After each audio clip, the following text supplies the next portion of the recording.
I am Gold Derby Senior Editor, Marcus James Dixon, and we are here today with John Valerio, the picture editor on HBO's The White Lotus.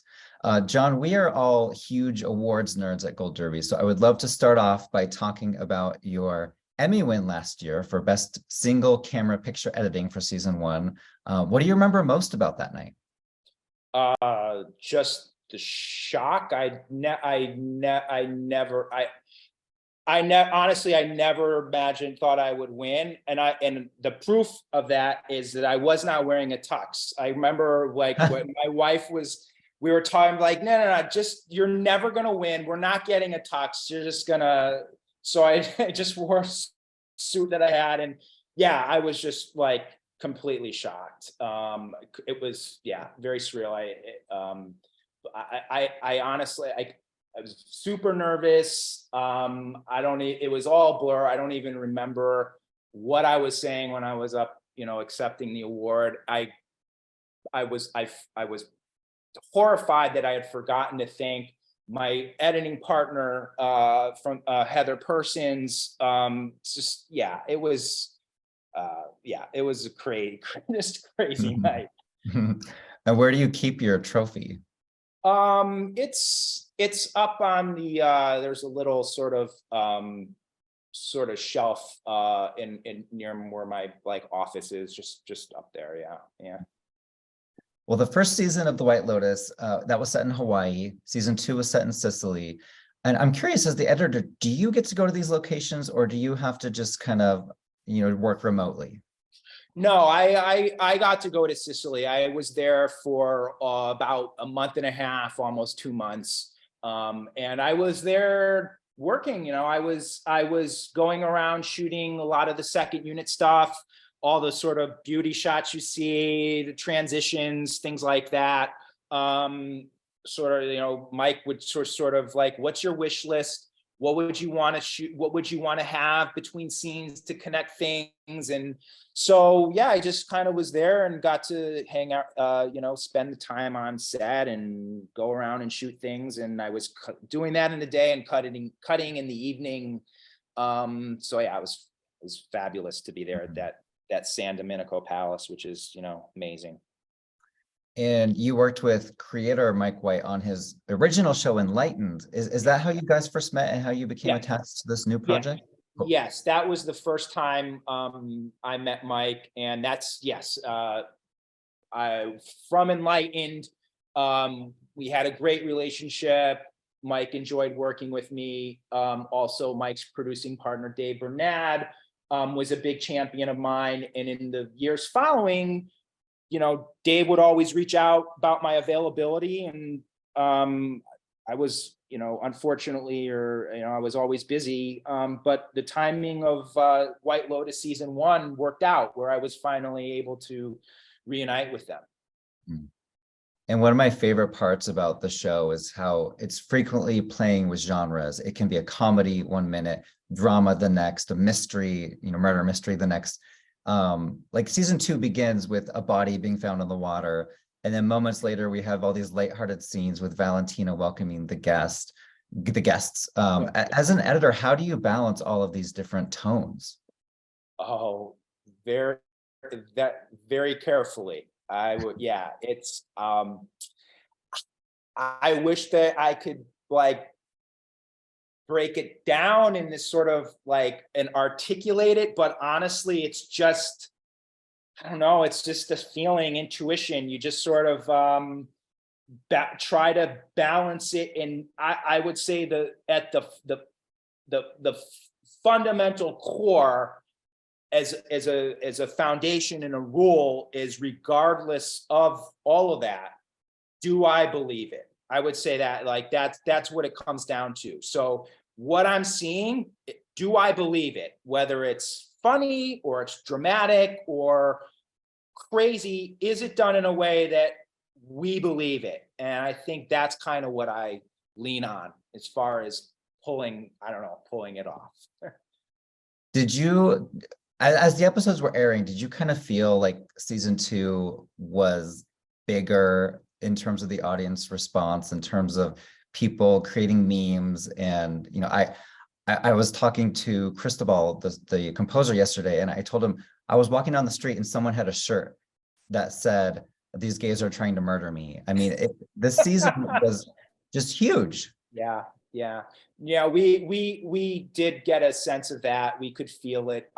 It was in contrast to the first season, because the first season sort of nobody knew about it. Wasn't anything yet. It sort of built its audience in the first season, and then by the time the second season came around, there was we had built the audience, and then it just sort of blew up. Like you mentioned Christo. I mean, you just like talk about memes, like just I don't know how many videos I'd see about people in the club with dancing to his music. There's so many memes about the main title, how we're not skipping the main title. This is how and just all these people dancing to his music. And it was kind of fun, but also at the same time, because of that, we were still cutting and finishing the episode. So when you see it become this big thing, we were feeling like, or at least I was feeling the pressure of oh gosh, like we gotta get this thing done and do it in a satisfying way, because it seems like the expectations are pretty high. In the finale, there was a huge moment with Jennifer Coolidge's character, her storyline on the yacht with the gun. Was that scene really difficult to cut because it was more tension filled than the White Lotus typically is? Yeah. I don't I don't think it was. No, I think what it the with that, it was just it's pretty simple. It's a pretty elegant sort of scene in terms of the cutting. It's just pretty much one take that of her with the gun, and the camera just kind of pulls her, and we're just hold on her face the entire time. So it was just sort of going through all of the takes and just finding the one that, okay, this is the one where I'm engaged the most. And there's some technical things about the way she was shooting the gun, like emotionally she was there, but maybe like you didn't believe that she just, I don't think Jennifer's out, at the firing range shooting guns. So we just had to make sure that, that was believable. But yeah, it was just kind of finding that take, and then just sort of letting the sound between her performance and the sound, and not having music. I think we was like, just didn't want to build it into this kind of like Scarface thing, like we wanted to just sort of be our show, White Lotus, and sort of just be with her. And I think I really like the way it was shot. And when she's standing on the edge of the boat, she's debating whether to jump off or not. There's suddenly this cut to a volcano in the distance. Throughout the show, there's a lot of cuts to volcanoes, a lot of cuts to the water and in the ocean. Yeah. Can you talk about the decision to go to those natural elements? Yeah, I think it's just, I think it comes. I think one of the things is the style of our show is the location as a character. I think the location has been a strong character in both seasons. And so we make sure that the shots we use are sort of, I feel like they're all very suggestive and representative of what's happening, of a scene, like, or it portends to a scene that is about to come. It's sort of it's this sort of iconography of what's happening in the show. So yes, we have our cutaways to the Testa de Moros, and you have a wave that's swelling, or there's the way the sunlight is catching the edge of this sort of ominous looking plant, or the Mount Etna, the way it's sort of just, I think, just kind of, it's almost like these images are evocative and sort of a reflection of or not a reflection, but I guess just suggestive and, like I said, representative of what's happening. So there, it's just like I felt like throughout the episode, you start to see the volcano. It's starting to, you start to see the smoke coming out and it's building. And then finally it's like we get to, at the climax, it's just erupting and it's just, yeah, it's just hot and and violent. There's also a scene in the finale that got a lot of discussion online. It was between Ethan and Daphne, and the scene is written and edited in a way so viewers don't know whether or not they walk off into the distance and fool around or not. I'm curious, you're an expert here. You edited that scene. What was going through your mind? Do you think they did it? Yeah, and I think yes, I think it's done in a way that's very suggestive that I mean, how far it went, I don't know. I mean, but for me, I think, yes, something definitely happened. If they're going to, that's my take on it. I think that's, anyone can. What's fun about it is, I think what's fun about the show is people sort of feel, they become attached to these characters and they really are engaged and are living with them.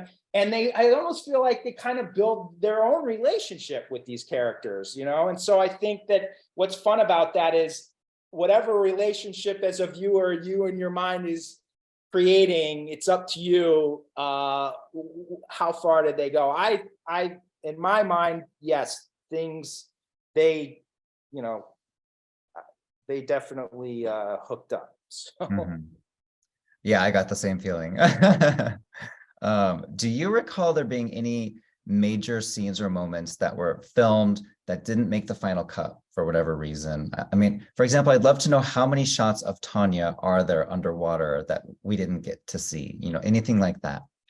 No, the underwater stuff, it was just, difficult to do. So there wasn't a ton of that. It wasn't like she was spending hours in the tank. There was, just off the top of my head, there was sort of a story thread that was cut, not a big story thread, but it had to do with the DeGrassos, with Bert, Dominic, and Albie. So there was this sort of written that Bert is of this age where he's losing it, he's falling down all the time, and as we're watching it, it's like, I don't know, like we don't buy that he's really that feeble, he doesn't, we're not. So there was this thing where in one of the I think it was episode 5, where he falls down, cracks his head, he has to go to the hospital, they go to the hospital, it's this whole thing. And then for the rest of the season, you see Bert with this bandage on his head, and we just kind of threw in an ADR line. I think that it was like he bumped his head looking for the remote. So that was one kind of story, I think maybe one of the bigger story threads that for time, and then just sort of believability, we just sort of that fell on the cutting room floor. The final scene of the show, it features Lucia and Mia holding hands and walking through the streets of Sicily. And I went back and rewatched that. There's actually no cuts. It's just this really long tracking shot. Can you tell us about that choice to not cut that up at all? Yeah, that was always sort of conceived from the beginning. I know that there was coverage of it, but it was done such that, all right, this is just in case, but we don't want to use it. And we actually shot that on 2 separate days. It's kind of a tricky thing to get done with all the extras there, and then we were dealing with some weather issues. So it was one day we shot, and then we weren't really completely satisfied with that first day. So then we went back and shot it again and nailed it. So yeah, I remember that. When you look back at the season as a whole, the second season, what is your proudest moment? What will you remember, for years and years? Of this season. Wow.